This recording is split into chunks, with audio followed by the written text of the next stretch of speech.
But I never switched from the piano. I took grade 8 about a year later, and in my last couple of years at school, I played the Grieg Piano Concerto with a probably not very good school orchestra, and developed a love of piano music that has never left me, and definitely keeps me in touch with the greats that organists often, we often miss out on certain areas of repertoire. We miss out on Mozart, and to a large degree, and Beethoven and Schubert, and so I still play the piano a lot. So here's my first musical interlude. This is a Debussy prelude from my teens. It's not very long, but it'll take you straight back to a very different sound world to the one that organists are more used to. Now, Debussy did not put titles at the beginning of his piano preludes. They're at the end. And the idea is that you must form your impression. So I will do as Debussy, and I will tell you the title afterwards.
That was Debussy, one of the preludes from Book 1, Les sons et les parfums qui tournent dans l'air du soir. I think most of the teachers I had in that period were very young, they were very able, they were very idealistic and perhaps a bit over-ambitious. And so immediately I was very challenged by people suggesting music to me that I hadn't encountered at all at that stage, and it was much kind of bigger music than I really thought I could play. And we'll hear one of those pieces in a moment, but I'm just going to let your ears sort of gently get over Debussy first. So I pursued the organ scholarship idea, and I set my heart on Oxford, because you always want to get away to university, really. But I researched every place I possibly could that had an organ scholarship, and I generally really loved A-level music, and gave far too little attention to my other two A-levels, which were French and history. And they both came back to me. So later I went to study abroad, where I had to speak French all the time. And just after my mock A-levels, having got a 2Es offer, you don't mention that to anyone young these days, they'll really think that's an awful thing. But I decided to give up my history A-level after my mocks. And I have to say I regretted it, because I really enjoyed it, but it was a lot of hard work. Just to keep you inspired, I took it last year. And I did really well in my papers. I didn't do quite as well in my coursework, because I don't know how to do modern coursework, but I did it in 10 months, did all the papers I would have done when I was 18, so never too late to study. So I got the organ scholarship. Perhaps to my surprise, to my joy, I got the organ scholarship at St John's, Oxford. And I actually felt very lucky. I was, in fact, the first girl to be admitted to that particular college, because that was a year when a lot of colleges all went mixed. And so I ended up being the first one admitted. I ended up being the first one to actually literally arrive, I think, because I, was determined to get to know the organ and get practicing as soon as I could. It didn't last long, not that kind of hard work.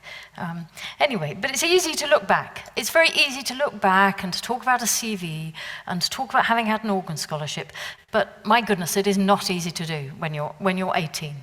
I did not feel at all at ease recruiting and running a choir, which is what all organ scholars did then.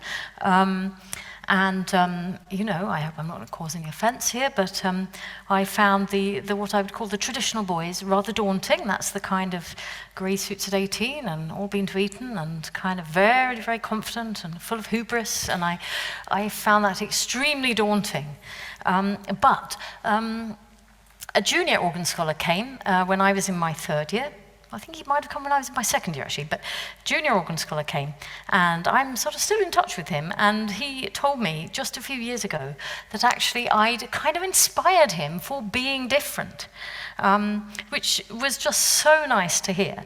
And he is also a little different. He's now a professor of music at King's College London, and he is a specialist in Turkish music, so a very different musical world. So, on to my first recorded piece here. Now, if you're an organist out there, you will really appreciate this. This is what David Hill challenged me with. I had been learning the organ for 4 terms at this point. So this is the first movement of Bach's Fifth Trio Sonata, played by one of my organ heroes.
So anyone in their right mind would have run for the hills at being given that, 5 terms in. But, well, I ended up playing them all much, much later on. But I think I used to write in all the fingering to make my teacher think I'd actually practiced. I don't fall for that trick.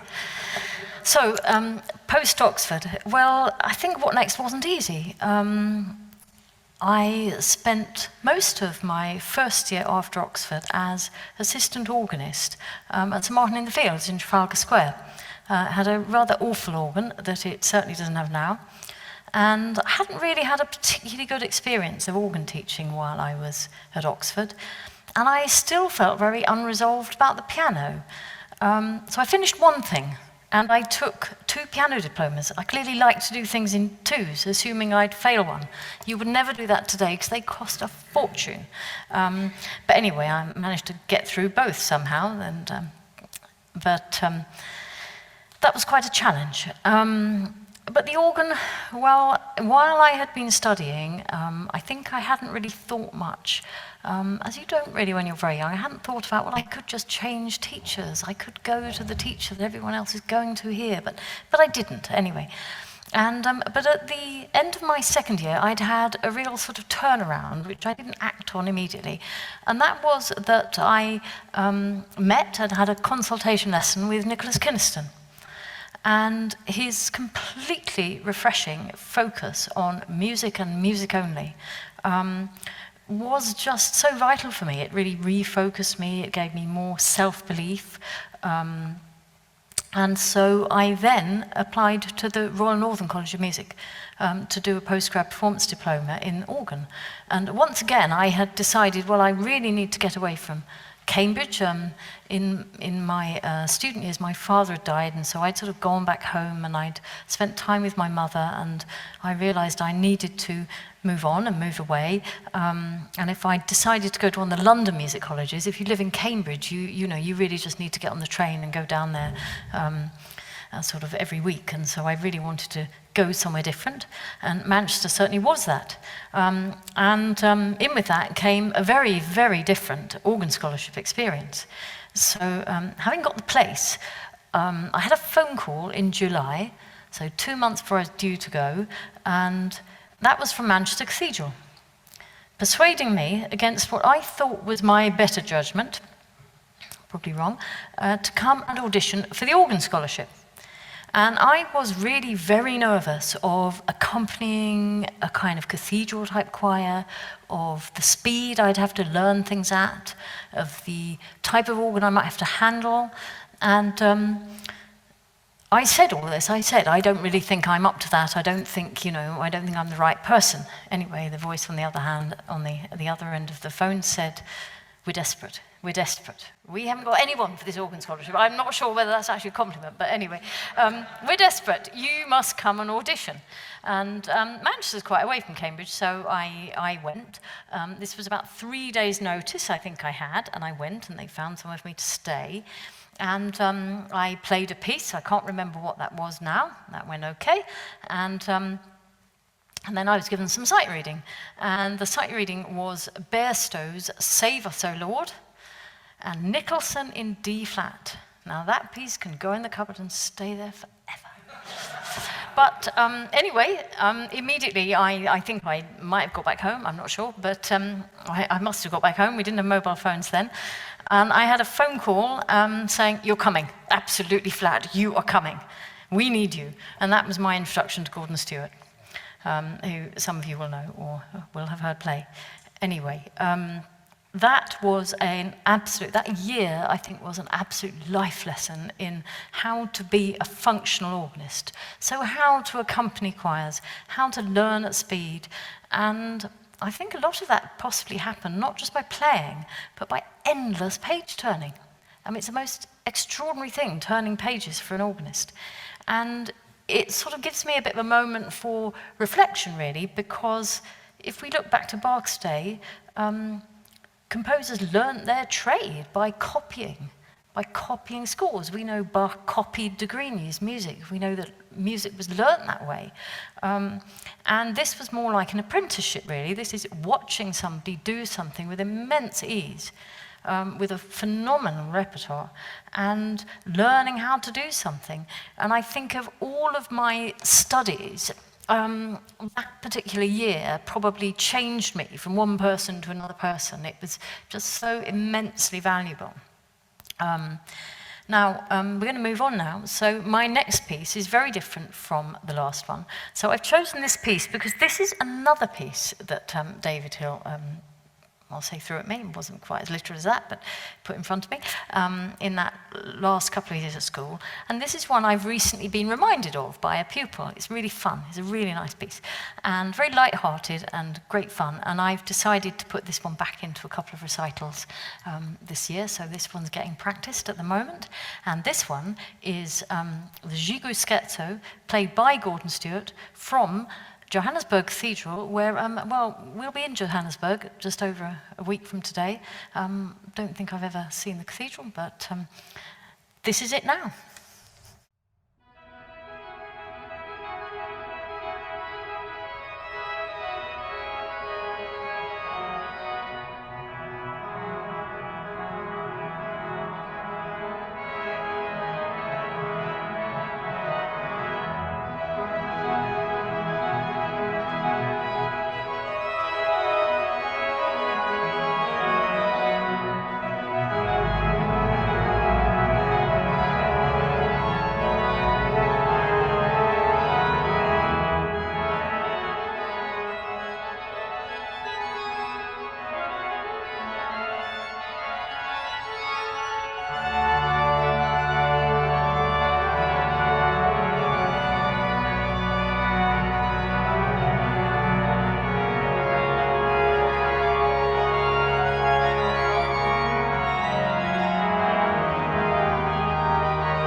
So that's fun, and that's something I was actually practicing, or rather trying to warm up this afternoon by playing the organ, and I realised I've got 2 pieces I've chosen to put in a recital later in the end. They're both in 6/8, and that's always really hard. You don't want too many pieces in 6/8.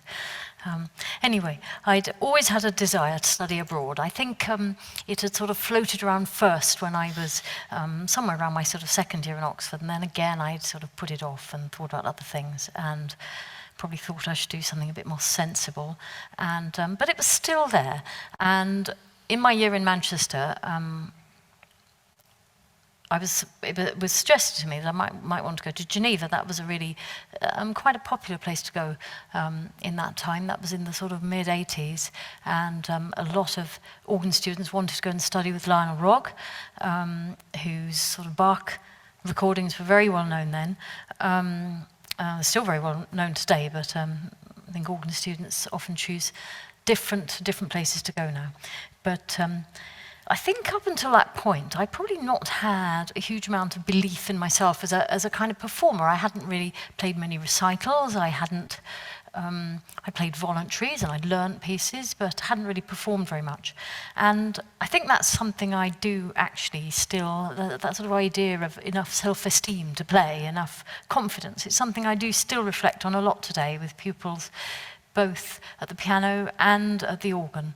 And it's something I notice now often gets requested when music therapy is requested sometimes for young children in schools, is to help work on self-esteem, which is highly possible through music. And I think actually all the kind of self-promotion that goes on that's so much more easy to do now sort of feeds into that a bit. But anyway, I did go to Geneva. I went to the Conservatoire in Geneva, and that really was a game changer because the organ is treated fully as a concert instrument. There is no imbalance between the numbers of women and men playing it. There is no mixing of choral direction with that. It is really all pure organ playing. And the demands on repertoire are quite enormous because the structure of the conservatoire is set up so that you have 2 hours of your first study instrument every week, and you really have to find 2 hours of music to be bringing, or at least quite a fair amount of new music to be bringing every week. And you were naturally expected to play an awful lot of Bach, in fact, as much as possible of it, and a lot of pre-Bach music, a lot of the big concert pianists, and there was no real focus at all on playing what we might think of as the sort of shorter church-type pieces, voluntary length pieces. So, a very different experience, and this was learning the organ, studying the organ not as a function of something else. So, for example, you're not learning the organ to play in a church, learning the organ to be an organist somewhere. And it's just something to think about when you're an organist, because nobody learns the piano just to accompany a school assembly. They don't learn the tuba just to play in kind of the Salvation Army band next Christmas. They learn it because they want to learn that instrument. And the organ in the Conservatoire in Geneva was on the stage in the main concert hall, you know, with the Steinway Grands, and you know, it was really quite a different feeling to sort of a lot of the English situations at that time. And I think it's actually a very important thing to learn the instrument just for its own sake, because if we don't do that for our instrument in kind of small ways, there won't be a pipeline to keep our own music department, our own organ departments open in our conservatoires. We already know we haven't much comparison with the US, and so I think this is very important. But the teacher I had there, Francois Delors, now he spoke no English at all, which is quite unusual in Geneva actually, and he didn't speak English, and he himself had been a pupil of the young Marie-Claire Alain. But he introduced me to the immense value of the French Baroque repertoire and also the Spanish Baroque repertoire, so the earlier Spanish repertoire, which rarely is heard here. And this remains an absolute favourite for me whenever I can actually find an instrument that can handle it. There aren't very many, but It is music that tells us so much about the instrument of its period in a very specific place and its development in different countries. And it, well, for me, shows us so much about the immense variety that can be achieved on the organ. So I had actually intended to go to Geneva for 1 year. And I'd intended to come back and do the PGCE. I'd actually deferred for ages. I had a place to do a PGCE. But living abroad had, I guess, changed things a lot. And I didn't come back. I ended up staying for 3 years. And I think something interesting that people find when they've lived abroad is that they come back and they kind of think, well, nothing's changed. But actually, everything feels wrong. And I think for me, that was that you realise that you have changed. You are now sort of somehow out of step, and a little bit of you's kind of a foreigner forever, really. But Geneva is a very special place. On approximately I think about a third of the year, you can see Mont Blanc just from actually the front door of the English church in Geneva. You can walk out onto the main road and just look down the road and see Mont Blanc. And that's quite special. And I was organist of the English church, that's Holy Trinity in Geneva. If you're ever in Geneva or you've been there, you will know it as the church that you walk straight down the station to the lake, and it's right there on your left. It's a very nice organ too. Anyway, it had changed me. You know, Geneva's a very vibrant place. You know, a lot of vital things happen there, and it's got a real presence, and so coming back was quite difficult. But anyway, I did one thing that I thought was sensible. I got a teaching job for a while in a girls' boarding school in Harrogate. That was not sensible. It was far too much like an Enid Blyton book for me. But so I just sort of, I was being asked to give deportment marks. I think, well, I'm more used to, you know, practicing trio sonata. Deportment mark, what's that? You know, you can throw the books to each other if you like, you know. But anyway, I did try to keep the playing going. I really tried. I practiced as much as I could. And at that point, I started to get a bit more involved with the IAO, with the young organist courses, which used to run, and I hope I'm right here, they used to run alongside the Congress. They used to run as part of the Congress. And then, I think in the late 80s, early 90s, they split off and became a sort of standalone thing. And around about that time, the Oundle organist courses started up as well, so there's a lot more for young organists. But around about then, I saw an advert for Bristol Cathedral. They were advertising for an assistant organist, and I think I just thought, well, there's not much to lose, really. I'll just have a go. And so that's how I ended up here. That's how I ended up here the first time. I got that job, and I remember the date very clearly. Just cast your mind back. This was the 9th of November, 1989. What happened that night, apart from me getting a job at Bristol Cathedral, was the Berlin Wall came down. Because as I drove back up to Leeds, I was listening to this live on Radio 4, and it was just quite something. So I'll never forget that day. But that was how I ended up in Bristol. So having by that stage spent years of learning and practicing repertoire, and by the end of my Geneva years playing a lot of recitals. The final exams are very demanding there, and playing a lot of recitals by that time.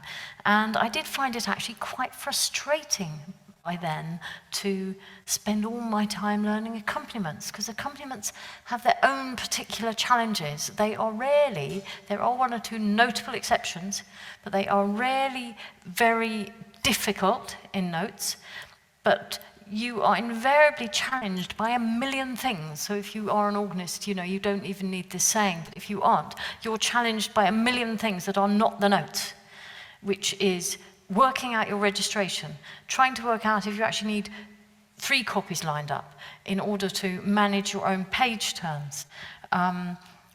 There's usually a CCTV or something like that isn't, may be working, may not be working, and you've somehow got to follow that as well. There's a choir that sing before the beat, after the beat, both before and after the beat. There's a chorister up in the organ loft who feels sick. That's the absolute worst. That's the worst. And I think I just found all that. I think I just found it a little bit frustrating, actually. I mean, that's really what I recall of that period. And I think for me, the main focus was the music of this instrument, and the communication that the composer we are the vehicle through which the composer can communicate his imagination, really. And we don't always have exactly the right organ for that music, but that does not mean we shouldn't be playing and communicating, some of this wonderful music. But I have to say, I've written a note to myself here. Much more annoying than all of those things is modern tech failure. It's spending 45 minutes setting your pistons and then finding somebody else has locked them or done something else and they've not set and stuff like that. But anyway, so those were some of the reasons why, after a couple of years, I decided to move on. So I then went to be organist of Clifton Cathedral. Now, Clifton Cathedral, which many of you will know, has a Riga organ, a very Baroque type organ. It's been changed a little now, I think, to sort of make it meet sort of English needs a bit more. But in that period, it certainly hadn't been. And there were much lower liturgical demands, a fewer services, very different type of services. And I think that just gave me a chance to carry on learning music. I remember I had to do a lot more teaching. And actually, for all of you here, I used to spend 4 days a week teaching the girls of badminton school the piano. And gosh, when I think about it, I had one famous pupil in that era, and that was Rosamund Pike, who many of you will have seen in Bond films and things like that. And she was a good pianist too. Anyway, so I think sort of getting towards the end of my time in Bristol the first time round, and that part of my career now. And so here is another musical interlude. Now, I'm wondering if out there, both on Zoom and here, there's anybody who might have been present on this particular October evening in 1993 in Clifton Cathedral, because this next recording is me playing as part of a recital. I think this is the final piece in the recital, on the 2nd of October 1993, and this is Transport de Joie by Messiaen from Clifton Cathedral.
There you are, you went back live, you joined the audience.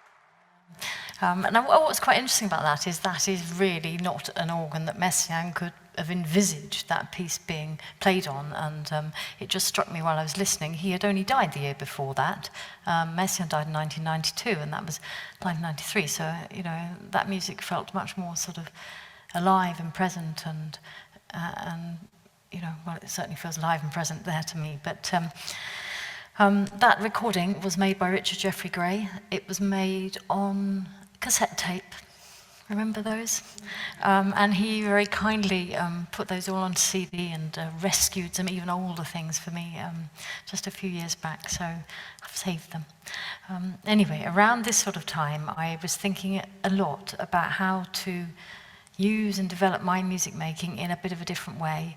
And the organ always presents a challenge to other musicians. It feels like there's a block about hearing the music and the music alone. And it is actually such a complex, difficult, historical, technical, and architectural instrument with such a vast repertoire that it's hardly surprising that many of us do talk a lot more about the instrument than we do about the music, because it is actually just so fascinating. But it did keep me thinking that the constant problem of tiny audiences in big buildings for such immense and powerful music, that there felt like a kind of communication gap that wasn't being addressed. And I think probably at that time, I probably felt that I wasn't having enough effect. I wasn't making a difference to, you know, somehow. And I had actually considered music therapy for quite a while at that point. And sort of those thoughts, along with a few other factors, not least of which was how to use music as communication in a more kind of socially beneficial way. So I decided to train as a music therapist, and I left Bristol at that point and went to London. I went to the Guildhall School of Music and Drama in the Barbican, which runs an excellent music therapy course. And that, for me, meant a return at that point to first study piano. And over the next couple of years, I had a shared organist job with a friend in London. We shared the Church of St Mary's on Paddington Green, which has a very beautiful little English, kind of very classical organ. And we took turns, we played alternate weeks. Very tiny church, virtually no demands, but with a rather interesting congregation who included the actor Edward Fox. He used to come along and read the lesson very beautifully. And in that year, I played for the funeral of Stephen Spender, Sir Stephen Spender, the poet, and at his funeral, the lesson was read by Barry Humphries, who was his, better known as Dame Edna Everage, who was his son-in-law. And That wasn't the only important funeral I played for. I played for Richard Burton's funeral in Geneva, and that was quite something because he had a very fighting family. That's what I remember. But anyway, at that point, I then didn't play the organ again for a very long time. I did a couple of recitals over the next 4 years, and then, you mightn't believe this, but there was actually a 15-year silence. I tried to calculate this the other day, and I think it works out at about 15 years. So it was a little bit like sort of taking that particular life and putting it in a box, you know, and there was this sort of rather unreal presence for me for many years of a big shelf of organ music that, you know, occasionally I'd get something out and play it on the piano and oh gosh, did I used to play that? God, goodness. Anyway, so what does music therapy entail, and what did I actually do? Many musicians think they know a lot about music therapy. They think they know what it is, and they've often got just one mental picture, which is completely understandable because it's often the way it gets publicised. And that sort of picture is always children, and it always involves xylophones and beaters and drums. But just a quick explanation. As music therapists, we use our musical skill to engage people we work with in improvised playing. Now, we're usually working with very straightforward, very easy to play instruments like perhaps big xylophones or vibraphones or all sorts of percussion. I often use lyres and things like that because people often really like the tactile aspects of stringed instruments. But in doing this, we create a kind of channel of communication through music, so not using words at all.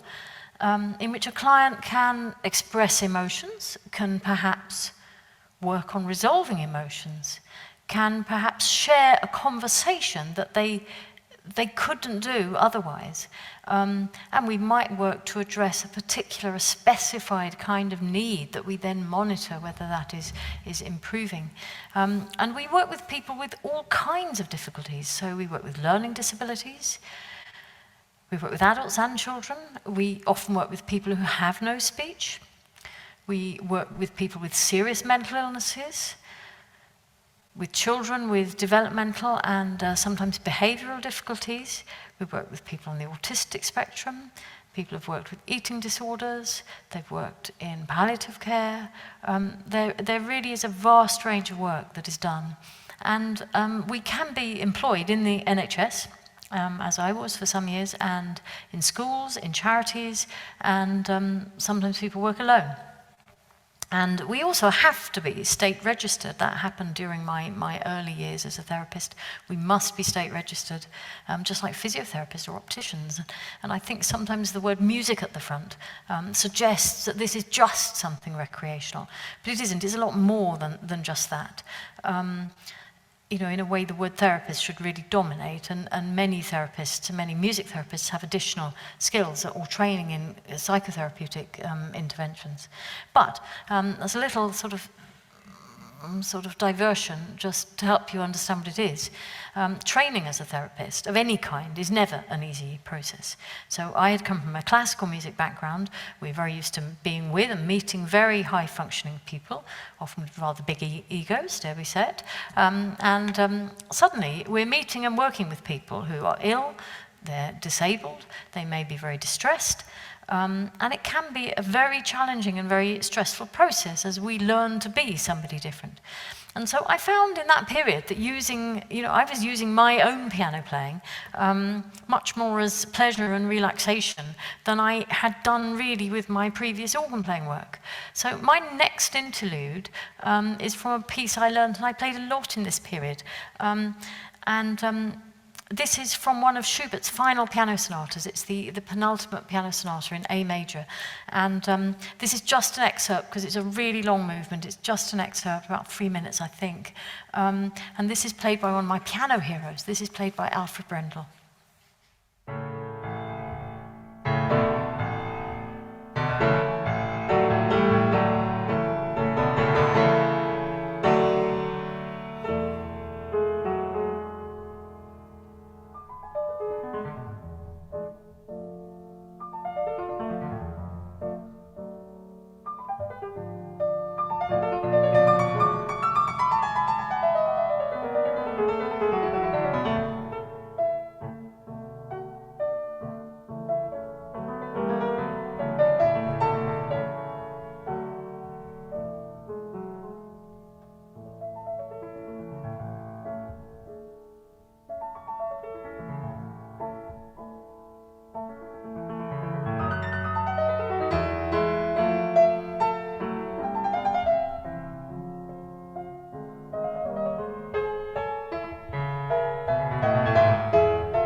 third of the way through the first movement. It goes on forever. It's very, very long. Just over a year after leaving Bristol in 1994, I started my first music therapy work in 2 big mental health trusts in London. The first was in Brixton, and the second was at St George's Hospital in Tooting. And these were jobs on the inpatient mental health wards, so it was a pretty steep learning curve. And a few months later, I moved on from one of those jobs to take a 3-day-a-week job, setting up a new music therapy service in a forensic psychiatric unit in Hackney. So it was quite a leap from where I'd been a year and a half before. And it was intensely rewarding. It was also hard. But in the meantime, I'd met Vernon, who has very kindly come along tonight. And my career and my life then fitted around children for a very long time. Our children are now in their early 20s, but we then lived in St Albans for a number of years, and I did give one recital there in St Albans Abbey, but at that point I already had young children, and I moved jobs then to work for Hertfordshire for another NHS service, for a learning disability service. It sort of saved me on the commuting. And then from there, I went to work for Hertfordshire Music Service because that gave me the school holidays I needed. And at that point, I moved to work with children. And I got a job there setting up a pilot project looking at music therapy with children in care, or looked after children as they're called within the system, or they were then. And I did that for quite a few years, and then we spent a year in The Hague, where small children and various other priorities meant that I didn't get to see some of the wonderful organs of Holland. Maybe there'll be time someday. But at that point, we then came back and we moved back to Cambridge. So I was back to my hometown. That gave our children a grandmother nearby. And we then lived there for the next 12 years while they went through school. And it was in early 2021 that we decided to move back here. And that was, I guess, we got to know Bristol again because our daughter came here to study music. So there was a kind of circle sort of completing there. And I suppose at that point, what I'd been doing in that time was I had been teaching the piano in some schools in Cambridge. I taught the piano at King's College School, I taught at St John's College School, I taught at our own children's big state secondary that was near to where we lived.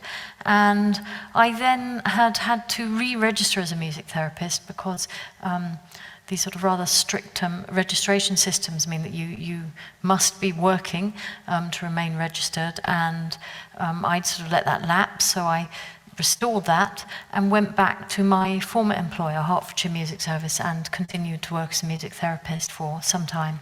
And I suppose at that point I thought I would never come back to the organ. As I said earlier, I would get something off the shelf and I'd sort of tinker with it a bit and I'd put it back on the shelf again and really forget about it. But then my daughter wanted to join a choir in Cambridge. She got very keen on choral singing, and opportunity beckoned. She joined Great St Mary's church choir, and I just thought, well, I'd just ask the director of music if I could maybe just do a bit of organ practice, because I'd played the organ, and now I think if I'd have been him, I'd have been a little bit more suspicious. I'd have sort of checked out, can this person actually play the organ? Are they going to wreck it? So I think he might have got onto the wonders of Google, and he didn't ask me any questions at all. He just said, yeah, sure, whenever you want. So I started to practice again and rediscovered all sorts of sort of music that I hadn't played for years and years, and I had the most extraordinary experience, a few weeks in when I took Bach's Fantasian Fugue in G minor along, and I'd been playing sort of some slow stuff. Thought, well, my feet seem to know where they're going, my hands seem to know where they're going, and I thought, well, let's try something I think would be much harder. And I'd spent years, teaching children the piano and teaching them about motor memory and how you learn, and the strongest memory is your motor memory. And I got the Fantasian Fugue in G minor out, and I thought, well, I'll just try a bit of this, and I started playing. I thought, Good heavens, my feet just came in. How did that happen? They just came in. I wasn't even looking at what I was doing. So there's proof of motor memory, you know, some of it sticks. I must have learned it well at some point. And so I started to practice again, and I was soon roped in to help out in August, as one is, if one lets on that you're around in August. And before long, I'd sort of realized that I really needed to have something to work towards, and so I sort of set up a recital, and then ended up doing a few at Great St Mary's. They had a regular series, because like many musicians, I find it near impossible to practice, to discipline myself if there isn't a kind of date in the diary. And so I suppose it was a bit like getting back on a bike, you know. It was a bit harder, I think, but anyway, a bit more unnerving, I would say. But so our daughter had come here to university. By the end of 2020, our son had gone to university, and we moved. And so now I try to juggle everything. There's a bit of piano teaching. There's a bit of music therapy for a learning disability community in Thornbury, and I do that through Music Space. And I dip into organ playing as much as I possibly can. I've examined for the Associated Board for many, many years, and that's sort of, I don't do a huge amount, but I do some of that along the way, and I write a bit for the Organist Review, which I really enjoy, and mix a whole variety of things, really. And so on to my final musical interlude, just before we sort of wind up on the talk. And this is going to take you very far away, very far away. So when I met my husband, I knew very little about the other musical worlds, about any musical world I hadn't been involved in. And I was introduced by him to the music of South Africa, and in this case, the very uniquely South African township jazz. So just to make sure you're all still wide awake, and you're even tapping a foot, here is the pianist Abdullah Ibrahim playing Soweto from an album called Cape Town Revisited.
I just so wish I could find an easy way to combine all of the things I'd like to do.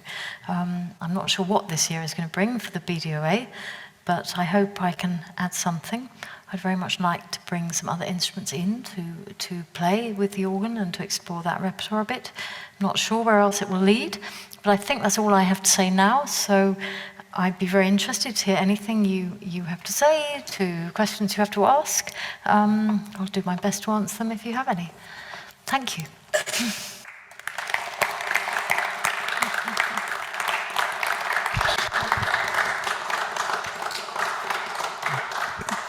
Has anybody got any questions? Well, I have a question for Claire, but before asking the question, I just have to say that I stand in awe of your playing, and I think the Messiaen is possibly the best performance I've ever heard. And on that organ was absolutely tremendous. And we are very, very fortunate to have such a gifted president to be. So thank you, Claire. It's a pleasure. So Thomas Beecham reportedly said, upon seeing a gravestone, and the gravestone said, "Here lies a musician and an organist." And he exclaimed, "Goodness me, 2 people in one grave." Organists often have a very poor reputation as musicians. Do you think this is a deserved reputation, and why would that be, do you think? Oh, gosh, Martin, that's a hard one. I think some of that is because people don't understand what sort of an instrument we're really dealing with, and they will often hear, and I know I find this myself when I'm perhaps examining or listening to organists. You really have to listen to the music that's being made, and it's much, much harder when you're dealing with a massive building, when you're dealing with an instrument that is different. Every organ is different. And when you play the organ, you are playing with the building as well. And I think very often organists can be so wrapped up in the dealing with the sort of technicalities of managing the organ that the actual musical playing often gets slightly forgotten. I mean, I don't really think it's deserved. I think some of it's just not really taking the time to get to know what it is really like. I mean, that's when you need to go and turn pages, and you really need to see what is this person doing when they're playing the organ. This is really eye-opening. I mean, Martin's done it brilliantly for me before, but, you know, so I don't really think it's deserved, but I understand why it's said. And I think only we can really do something about that. You know, and I think sometimes when people introduce programs, it might be really nice to explain what it is like to play the organ and all the different things you are actually doing, perhaps rather than just say, I'm going to play a piece by Bach. He was born in 1685. This is really academic, this piece, and I'm going to make it sound as boring as I can, you know. But, you know, to really bring alive the playing. Yeah. I have some comments coming in from online, and Mike Eady is saying, what a superb player. And I've got a question from Carolyn Morton. She says, it sounds as though you would like to introduce many more people to the organ and its music. Have you any thoughts on how this might be achieved? How do you introduce it to many more people? Well, I mean, somebody's giving us a fine example of that, you know, at the Albert Hall, and, you know, there's people out doing YouTube channels, and I mean, how do you introduce it to more and more people? You have to find ways of finding the right format to get people to listen to organ recitals, and I think that's partly down to us as organists to make sure our programs have something in them that really can speak to more people than just organ aficionados. And I mean, for me, that's perhaps about wanting to kind of bring other instruments in and to play with people also who aren't used to playing with organists, to help them understand it, and they bring their own audience, one hopes. And getting the format right. I mean, that's something we debate all the time, I think. So I doubt I've answered Carolyn's question very well, but it's one we debate all the time. I think really I will just sort of move on to the thank yous and things now, if that's okay. So first of all, we really want to thank Claire, and she certainly inspired me. I'm going to play Transport differently to how I used to play it. I'm going to go ta-ta-tam like you do. It's a good idea. You have to do it on that organ. You have Yes. to do it when the action's that heavy. Yes. Yeah. And it works musically though, doesn't it? And I really want to thank John and Alan for the technicalities of doing all this, and also the enormous amount of lugging and untangling and putting away. They're going to be here till midnight. So thanks you two. And thank Eric for running the bar. That's been very useful. And I'm looking forward to handing over this regalia. I was looking at the back of it, and it was coined, if that's the right word, in 1946 in somebody's memory. So it's quite a historic item. And Claire, I know, is really looking forward to wearing it. So that happens in June at the AGM. Thanks for coming, and do stay and chat. And see you on the 5th of February in the chapel for William.